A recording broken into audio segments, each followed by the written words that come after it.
เป็นอย่างเขาจึงมีกำไรหลักร้อยเหรียญหรือ50-60เหรียญต่อหนึ่งมือเนาะเป็นสาเหตุอย่างค่อยมีอยู่1-2สาเหตุที่อยากให้ทุกคนได้เบิ่งแล้วก็เอาไปนำใช้เนาะซึ่งตัวนี้ถ้าว่าคนใดที่เบิ่งจบน่าจะฮู้หัวข้อสุดท้ายเนาะเดี๋ยวจะให้เบิ่งเนาะจะไม่ทุกคนได้เบิ่งสาเหตุที่เป็นอย่างจึงมีกำไร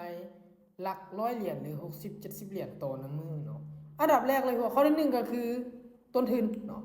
ให้สังเกตเบิ่งณปัจจุบันนี้มีอยู่ที่700กับ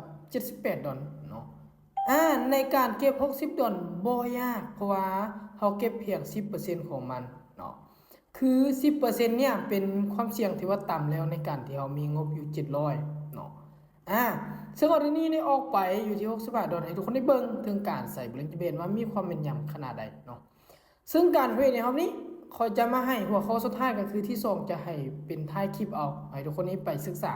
คนใดที่ฟังจบน่าจะฮู้เลยข้อสุดท้ายเนาะเรามาเบิ่งผลลัพธ์2 1สวยโอเคเห็นบ่ผลลัพธ์ที่ออกมาก็คือว่ามีกำไรเลยเนาะก็ถือว่ากำไรอยู่50กว่าเหรียญเนาะ50กว่าเหรียญถือว่าเป็นเงินกีบกันหลายล้านเติบเนาะล้านกว่าเนาะ